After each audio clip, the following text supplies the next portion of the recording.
Hey guys, happy Friday to you guys. In some way it probably feels like today being Friday is really of no significance just with the way life is going these days, but nonetheless, happy Friday. We're going to finish up chapter 2 today. I just want to say, and it's been a blessing for me to get into scripture like this. It's been good for me in my daily walk with Christ to have this, and I hope that it's been the same for you.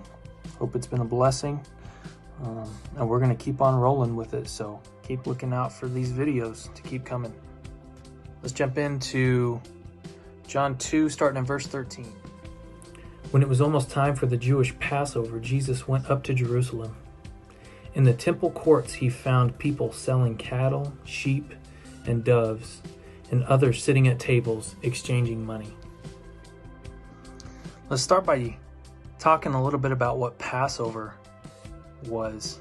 Passover was a time where they would celebrate the Israelites being delivered from slavery in Egypt. Back in the book of Exodus, God sent 9 plagues to Egypt, and the 10th plague was going to include the killing of the firstborn son in every family. For the Jewish people to be saved from that, what they did was they slaughtered a young lamb, and they took the blood and painted it over the top of their doors.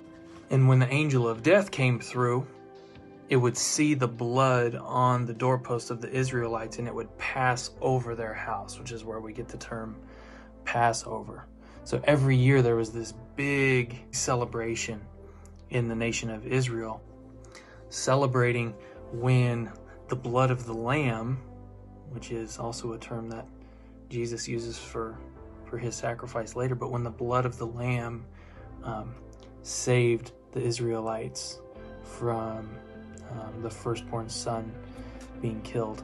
This Passover celebration is happening in Jerusalem, which is the capital city, and Jesus and his disciples make the trip to Jerusalem to celebrate the Passover feast.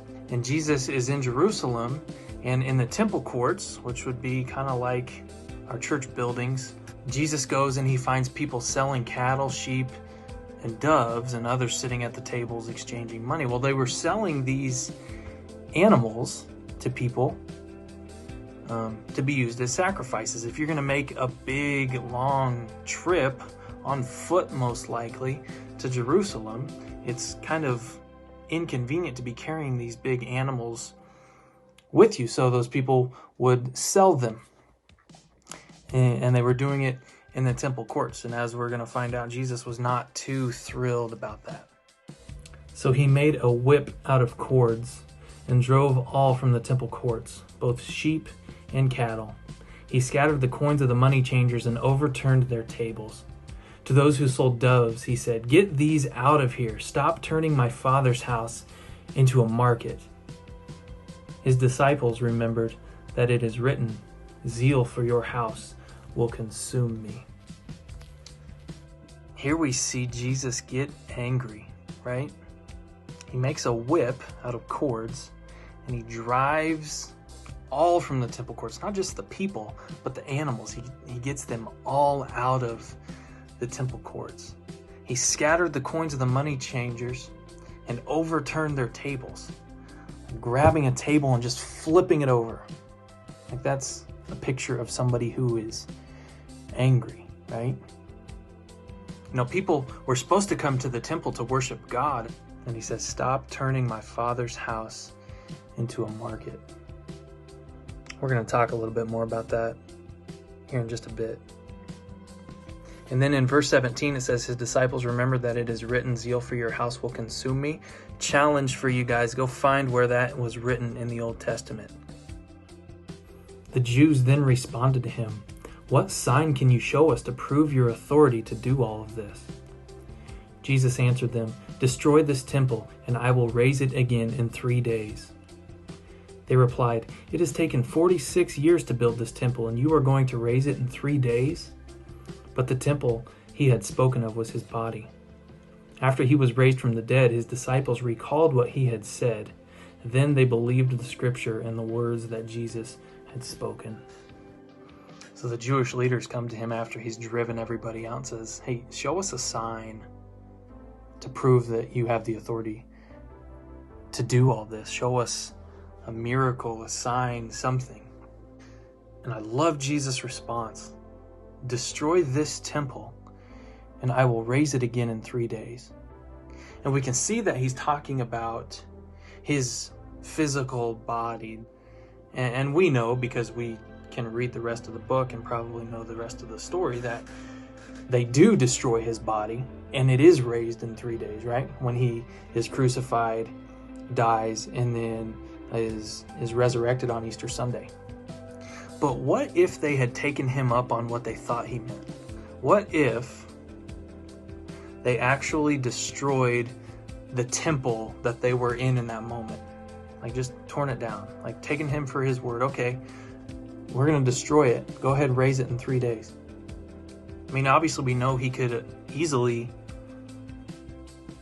raise it in 3 days. He could raise it just by speaking it if he wanted to, and it would happen in a moment. And then we have to think that they could have seen that happen, and that would have been a sign to prove his authority, right?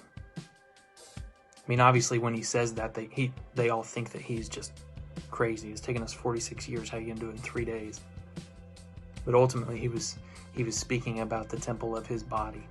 And then I think that it's cool that after he was raised from the dead, the disciples that were with him and witnessed all of this, including John, the writer of the gospel, they see him resurrected from the dead and they say, "Oh, that's what he was talking about 3 years ago in the temple," or however long ago it had been.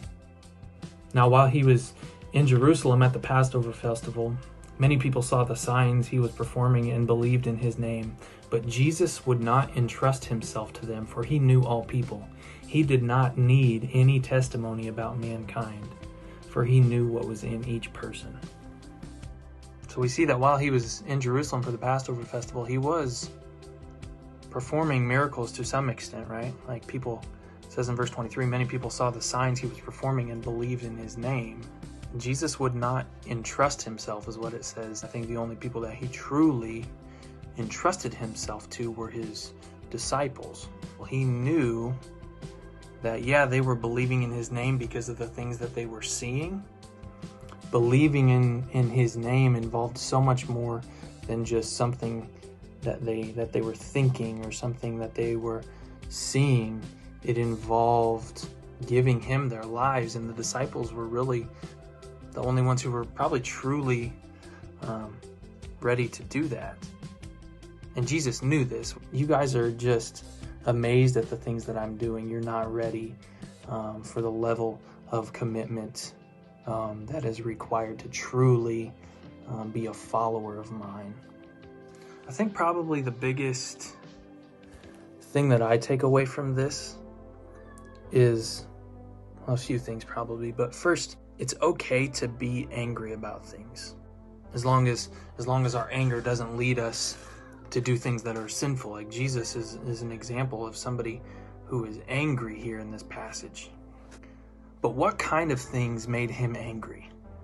That is a big distinction for us to make. What kind of things made Jesus angry?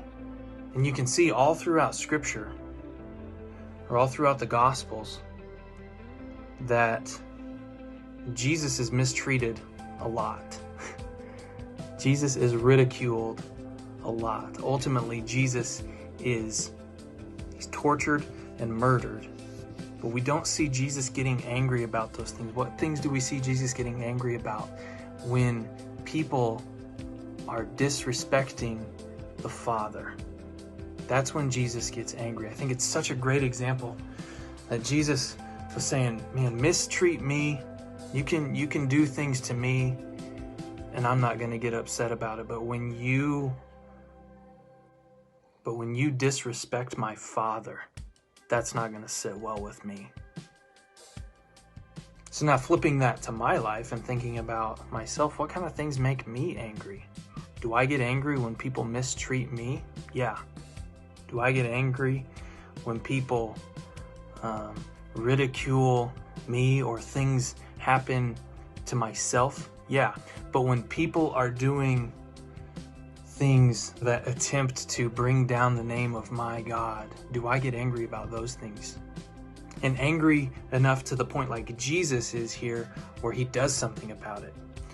Not in a way where he's seeking revenge, but in a way where he sees that something is wrong and he desires to make it right. I think that anger can be a really, really good thing if it leads us to seek to do something about the things that we are angry about. And again, not in a way where we're seeking revenge, but I see that this is wrong and I'm going to seek to make it right for the glory of God. And it's even more effective if we are angry about injustice towards others or people disrespecting our Father.